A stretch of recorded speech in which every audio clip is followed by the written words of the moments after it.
پھر عمران خان صاحب نے کہا ایک سے زیادہ مرتبہ میں نے بھیجا انہیں،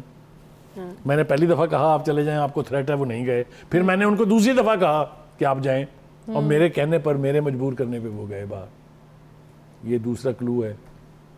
اور تیسرا کلو یہ ہے کہ اگر حکومت اس حوالے سے ڈیفینسو پر ہوتی، وہ یہ کہتی نہیں جی ان کے ساتھ تو کوئی تشدد نہیں ہوا، جی نہیں ان کو تو قتل بھی نہیں کیا گیا، حکومت ببانگے دہل کہہ رہی ہے کہ ہی از مرڈرڈ، کولڈ بلڈڈ مرڈر، اور if Rana Sana Allah is to be believed، وہ یہ کہہ رہے ہیں ہمارے پاس بہت سارے واضح ثبوت ہمارے ہاتھ لگ گئے ہیں، اچھا کچھ مزید ہم کوشش کر رہے ہیں کہ مل جائیں، جو بھی اس میں ملوث ہے وہ بہت جلد سر عام آپ کو نظر آئے گا، اور یہ پھندا کس کے گلے میں ڈلے گا؟ ابھی تو لوگ بڑھ بڑھ کے باتیں کر رہے ہیں نا، دعوے کر رہے ہیں۔ تو بخاری صاحب کیوں ان کی فیملی کو کیوں نہیں لیا جا رہا ہے اعتماد میں؟ بیکاز ان کا تو بالکل بہت عدم اعتماد ہے، وہ کہہ رہے ہیں کہ ہمیں کہیں سے امید نہیں ہے۔ اگر اس طرح کی کوئی تحقیقات ہو رہی ہیں، رانا ثناء اللہ صاحب جو ہیں ان کی ٹیمیں ہیں، کمیٹی بھی ہم دیکھ رہے ہیں کہ بنی ہوئی ہے، تو ان کو کیوں اعتماد میں نہیں لیا جا رہا؟ وہ تو بہت زیادہ ہوپلیس ہیں اس چیز کو لے کر کے، اور جس طرح کہ ان کی پوسٹ مارٹم رپورٹ جو ہے وہ بھی نہیں ان کو دی جا رہی۔ گزارش یہ ہے کہ وہ آج کل ہماری بہت دلی ہمدردیاں ان کے ساتھ ہیں، ان کے بیٹے کے ساتھ اتنا بڑا ظلم ہوا ہے، لیکن وہ کن کے انفلوئنس میں ہیں اور کن کے کہنے پر کیا بیانات دے رہی ہیں وہ اپنی جگہ ہے، ان کو حق حاصل ہے وہ جو بھی کہیں، اس لیے کہ وہ مظلوم ہیں اور ان کے بیٹے کے ساتھ یہ زیادتی ہوئی ہے۔ لیکن پہلا الزام یہ تھا کہ جی ہمیں پوسٹ مارٹم رپورٹ نہیں دی جا رہی۔ آپ کے سامنے ہے کہ پیمز جو ہے ہاسپٹل، اس ڈائریکٹر نے جو انچارج ہے پوسٹ مارٹم کا، اس نے کہا ان کی فیملی نے ہم سے اب تک رابطہ نہیں کیا۔ اور ایک بات اور یاد رکھیں، قانون کے مطابق ہسپتال کبھی بھی وارثین کو نہیں دیتا رپورٹ، وہ رپورٹ دے گا اس تھانے کو جہاں سے ان کے پاس وہ لاش بھیجی گئی، جہاں سے ان کو پوسٹ مارٹم کے لیے درخواست کی گئی، اور وہ یہ کہتے ہیں کہ ہم نے ان کو دے دی تھی۔ ان کی فیملی کہہ رہی ہے کہ وہ کہہ رہے ہیں کہ ڈیتھ سرٹیفکیٹ آپ تھانے سے لیں اور یہ رپورٹ جو ہے وہ آپ کو عدالت سے، وہ تو انہوں نے کہا نہیں، عدالت بھی نہیں، انہوں نے کل کے اپنے سٹیٹمنٹ میں کہا تھا کہ آپ ہم سے رابطہ کریں، ہم آپ کو دے دیتے ہیں۔ اچھا،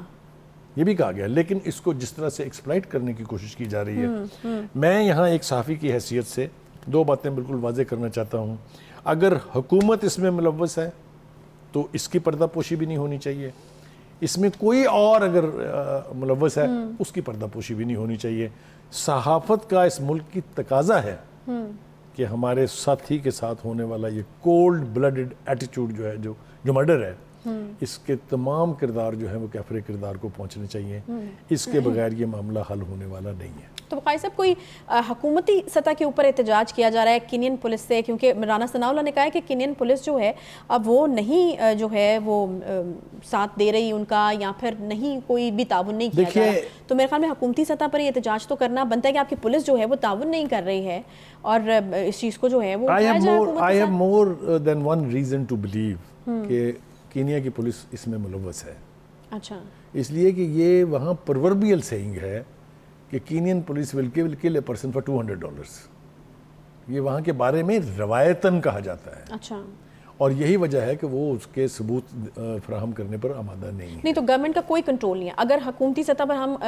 کینیا کی حکومت کے ساتھ احتجاج ریکارڈ کرائیں گے تو ان کے بس کی نہیں ہے وہ۔ اٹس اے وائلڈ سوسائٹی، لیکن اب چونکہ ہم رانا ثناء اللہ نے کہا ہے کہ پرائم منسٹر ان کے صدر سے بات کرنے جا رہے ہیں، تو ڈپلومیٹک لیول کے اوپر یہ ایکسیسیبل ہو جائے تو کوئی بعید نہیں ہے، لیکن ادروائز کینیا کی پولیس سے توقع رکھنا کہ وہ آپ کو حقیقت تک پہنچنے دے گی ناممکن ہے۔ اور اسی لیے آپ نے دیکھا کہ رانا ثناء اللہ اپنی 2 پریس کانفرنس میں کافی ایجیٹیٹڈ تھے اس حوالے سے،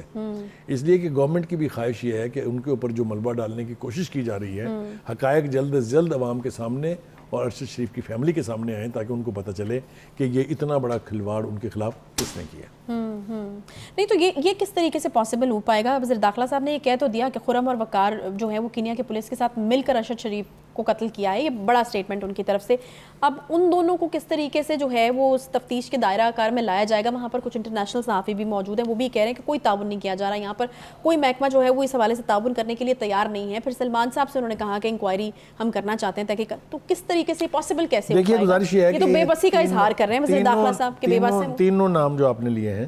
یہ بنیادی طور پہ پاکستانی ہیں، ٹھیک ہے، پاکستانی میں ان کے عزیز و اقارب ہیں، پاکستانی میں ان کی فیملیز ہیں، پاکستان میں ان کی پراپرٹیز ہیں، تو یہ زیادہ دیر تو ان ایکسیسیبل نہیں رہیں گے۔ الٹیمیٹلی جب پریشر ان کی فیملیز پر بڑھے گا, ان کی پراپرٹیز کنفسکیٹ ہوں گی اگر نوبت آئی تو آنا تو پڑے گا.